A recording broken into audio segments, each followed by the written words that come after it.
Ce truc va continuer de tourner dans l'écosystème, t'entends?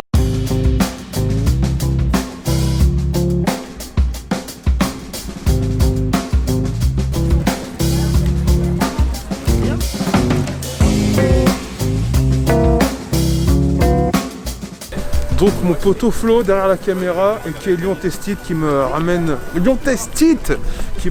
du coup du côté de la Graille où se déroule un projet d'initiative solidaire, des fruits, des légumes, des produits frais qui sont cuisinés par des chefs et des bénévoles pour faire de la livraison.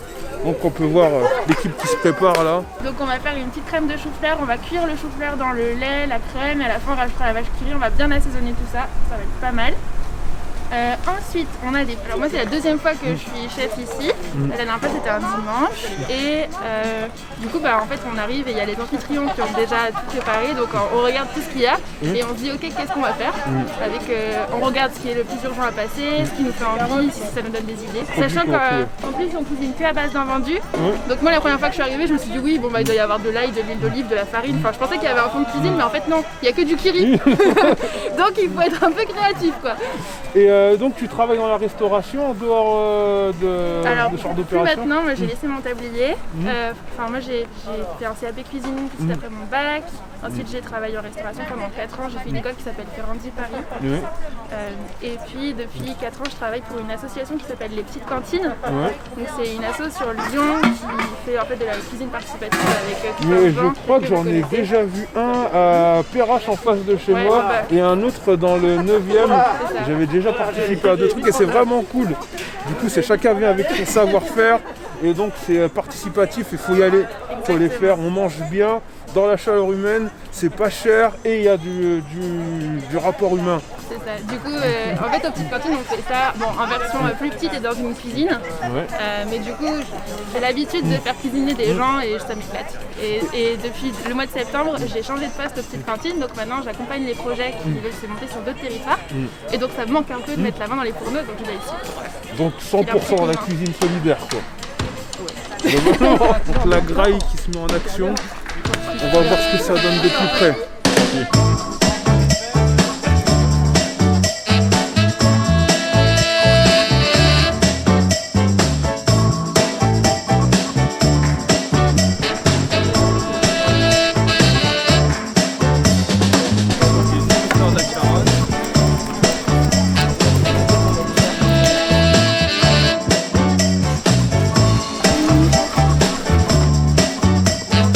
T'as déjà mis au boulot Alpha?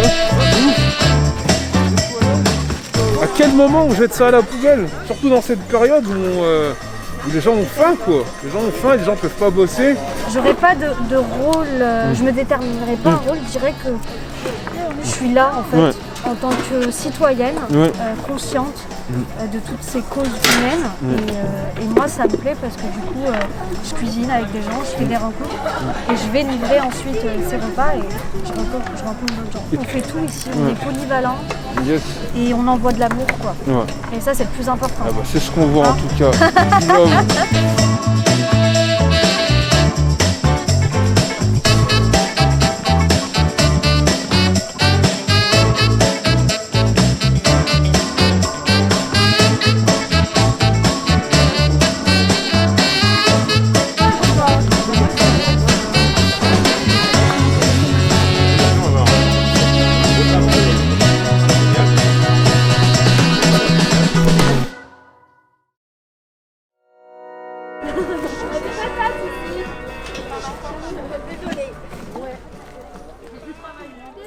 J'ai commencé pendant le premier confinement, il y a eu le mouvement hashtag pour eux. C'était des cuisiniers qui faisaient chez eux des plats et on venait chercher en vélo. On livrait aux gens qui étaient dans la nécessité, dans le besoin. Ensuite, après, les cuisiniers ont décidé de se rassembler. Donc ça a créé les cuisines Graille et on a évolué petit à petit.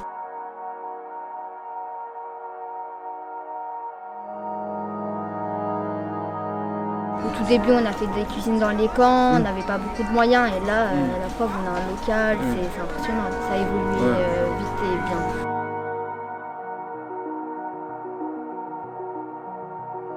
Ça a toujours été un domaine qui m'intéressait beaucoup. parce que je voyais les gens, enfin, on va dire dans la misère, dans le besoin, qui avaient besoin, et ça m'a toujours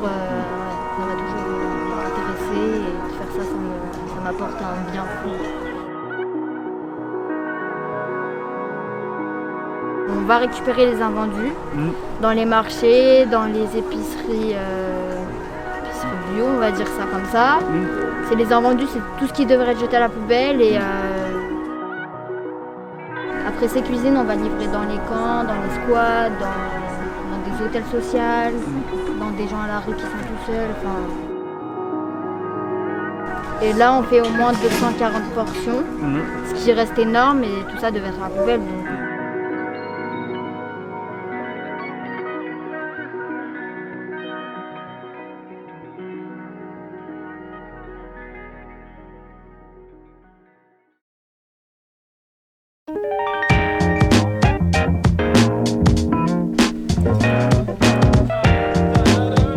On fait une demi-tonne de compost par mois. Ah oui. Donc ça fait quand même balèze. Donc on va avoir un bac de dépôt, un bac de remuage et un bac pour ensuite, pareil, de manière solidaire, tout le compost que l'on aura fait, qui sera en maturation à 3-4 mois, il va être distribué gratuitement, les gens pourront venir se servir.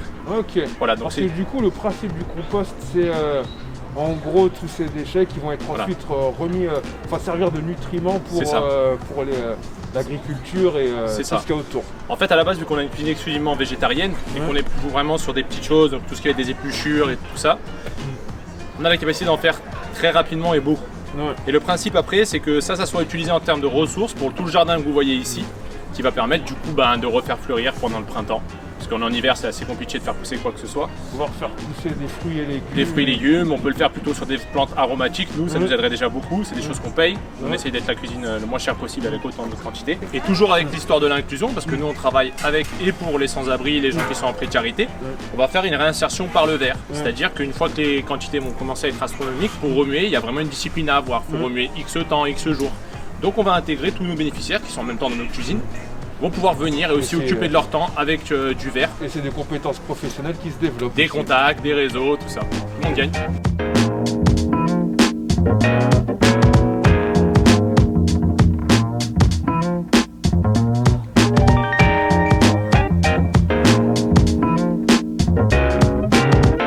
Et donc, une fois que tous les plats qui sont en cours de préparation sont chauds, empaquetés et prêts à être livrés, ils vont finir dedans et livrer donc du coup dans les squats, les foyers, auprès de personnes qui sont dans le besoin, qui seront prêts à recevoir donc du coup du love, de la bonne bouffe et de la chaleur. C'est la Graille, lagraille.org, à suivre sur les réseaux sociaux et à soutenir très très fort. Et tout ceci donc couvert par la caméra des poteaux de Lyon. Taste it!